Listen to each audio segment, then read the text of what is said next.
Insurance के ऊपर। लोग कहते हैं कि बीमा ही नहीं मिलता, लोग कहते हैं कि मुझे बीमा नहीं मिलता, लोग नहीं मिलते। अरे मरा हुआ व्यक्ति भी 4 कंधे जुगाड़ लेता है और हम तो फिर भी जिंदा है। लोग कहते हैं कि बीमा नहीं मिलता, क्यों नहीं मिलता भाई? क्योंकि आपका प्रेजेंटेशन सही नहीं होता, आप ये समझाने में सक्षम नहीं हो पाते कि बीमा उस व्यक्ति की जरूरत है या उससे उसको लाभ मिलने वाला है। आज की डेट में बीमा को लोग इन्वेस्टमेंट के रूप में देखते हैं, बचत के रूप में देखते हैं, लेकिन वास्तविकता पूरी तरह से भिन्न है। बीमा बचत का कोई एक सेकेंडरी हो सकता है, लेकिन प्राइमरी बीमा होता है हमारे बाद हमारे परिवार की सुरक्षा। जैसा कि मैंने कहा कि यदि मैं मरने वाला हूं तो मुझे बीमा की जरूरत है। यदि मुझे अमरत्व का वरदान प्राप्त है तो मुझे दुनिया की किसी भी बीमा की जरूरत नहीं है। और दोस्तों, शायद मुझे ऐसा लगता है कि दुनिया में शायद ऐसा कोई व्यक्ति नहीं जो मरने वाला नहीं है। अर्थात 130 करोड़ की आबादी में हम कहते हैं कि हमें लोग नहीं मिलते, लोग मिलते भी हैं तो बोलते हैं कितना दूंगा और कितना मिलेगा। जैसे कि भाई साहब को पता है कि 15 साल बाद वो जिंदा रहने वाले हैं। ऐसे व्यक्ति को आप कैसे बीमा बेचिएगा जिसके दिमाग में बैठ गया है कि हम कितना रुपया देंगे और कितना रुपया मिलेगा? मैं बताऊं, देखिए दोस्तों, इस ऑर्गेनाइजेशन में मैं पिछले 11 साल से कार्यरत हूं। इससे पहले मैं स्टैंडर्ड चार्टर्ड बैंक में कार्यरत था। वहां पर मुझे लायबिलिटी डिपार्टमेंट में रखा गया था और वहां पर मेरा जो काम था वो था अकाउंट खोलना, हाई नंबर के अकाउंट खोलना, खाता खोलना जिसे बोलते हैं। लेकिन उसके साथ नया नया इंश्योरेंस का पदार्पण हुआ था और हम लोगों को यह प्रेशर दे दिया गया कि दुर्घटना बीमा आपको उसके साथ बेचना है, अन्यथा आपको सैलरी नहीं मिलेगी। यदि अकाउंट खोलते हैं और इस व्यक्ति का इंश्योरेंस नहीं करते हैं, दुर्घटना बीमा अर्थात दुर्घटना से मृत्यु होगी तभी पैसा मिलेगा, अन्यथा कुछ नहीं मिलेगा। इंश्योरेंस के विषय में कोई जानकारी नहीं थी, अनभिज्ञ थे। तो सोचा क्या कि सीनियरों ने कहा था कि लिस्ट बनाइए, जितने लोगों को जानते हैं उनकी लिस्ट बनाइए, उनके पास दौड़ जाइए। मैं आंख बंद करके बिना कुछ सीखे समझे दौड़ गया। परिणाम क्या हुआ? पहली बार तो लोग मिले, किसी ने तो चाय भी पिलाई और टरका दिया। दूसरी बार तो पानी से भी दर्शन नहीं हुआ। तीसरी बार घर में ही नहीं मिले। चौथी बार देखा तो घर में है और बता दिया कि घर में नहीं है। तब मैंने सोचा कि जरूर इसके पीछे कुछ न कुछ कारण है, या तो मेरे प्रपोजल देने में ही प्रॉब्लम हो रही है, मैं प्रस्ताव को ठीक से नहीं रख पा रहा हूं, तभी ऐसा हो रहा है। मैंने इंश्योरेंस के विषय में जानकारी ली, मैंने पढ़ा, गहन अध्ययन किया।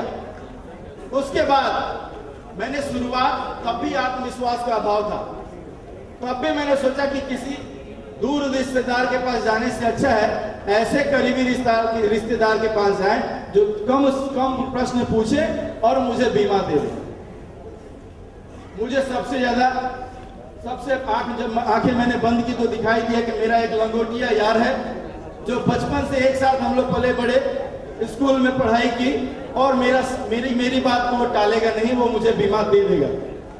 मैंने सबसे पहले सोचा कि उसी के पास जाऊंगा और उससे बीमा लूंगा। मेरे हाथ में बैग देखते ही मेरे दोस्त ने कह दिया, आ गया झोला लेकर, अब कौन से चक्कर में तुम फंस गया?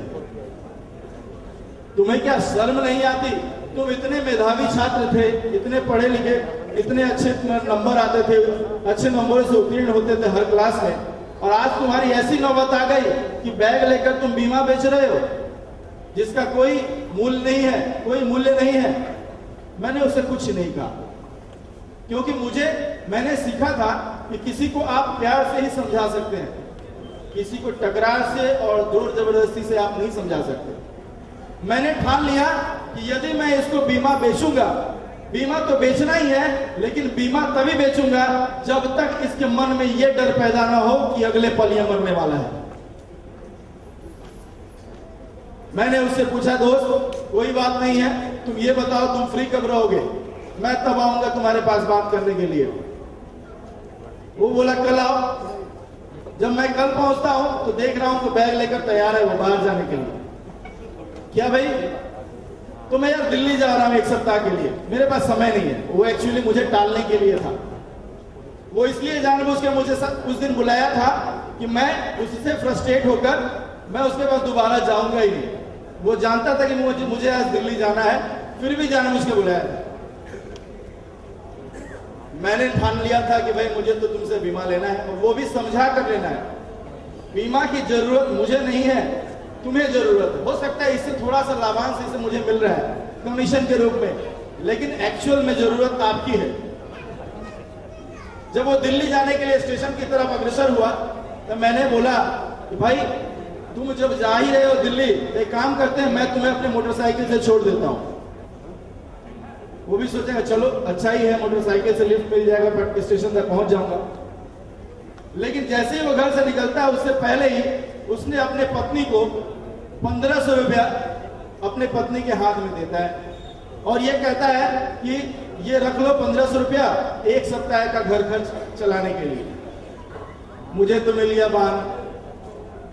अब मैंने वही प्रण किया कि बेटा तुमको स्टेशन पे ट्रेन में चढ़ाते चढ़ाते यदि मैंने फॉर्म में साइन नहीं कराया तो मेरा भी नाम रुपेश कुमार सिंह नहीं।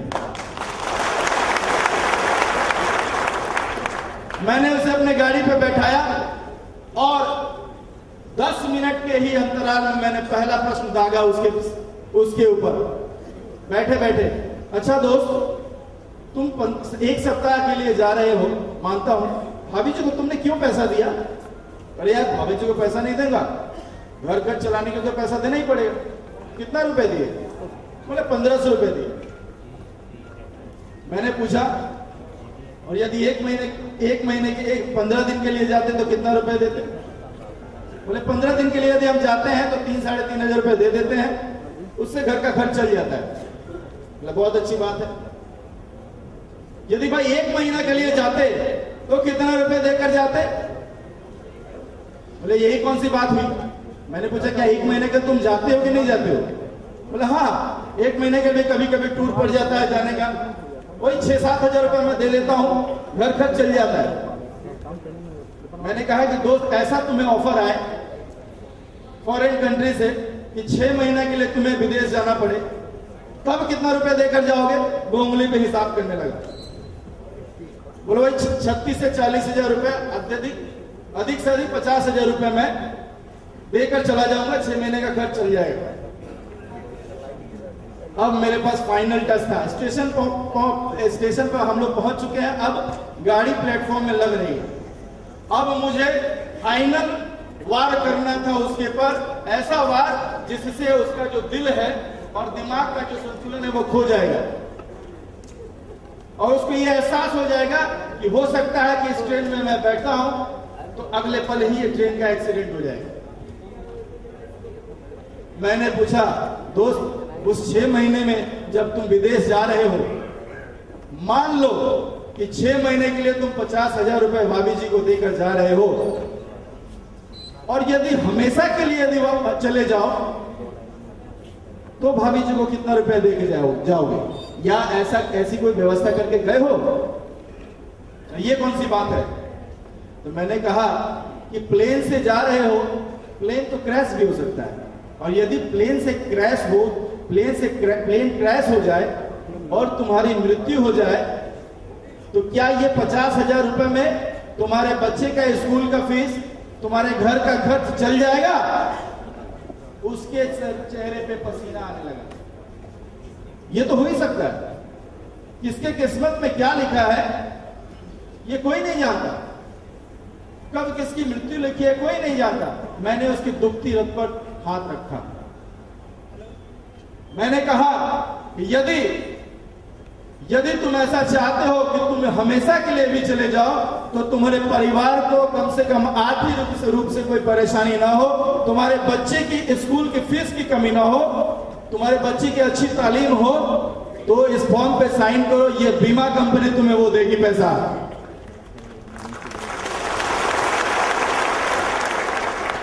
और उसने संग संग मुझे फॉर्म पे मेरे साइन किया और साथ ही साथ मुझे चेक काट के दे दिया कि भाई मुझे तो मेरी इनकम 40,000 है, उस हिसाब से मुझे कितने रुपए बीमा की जरूरत है।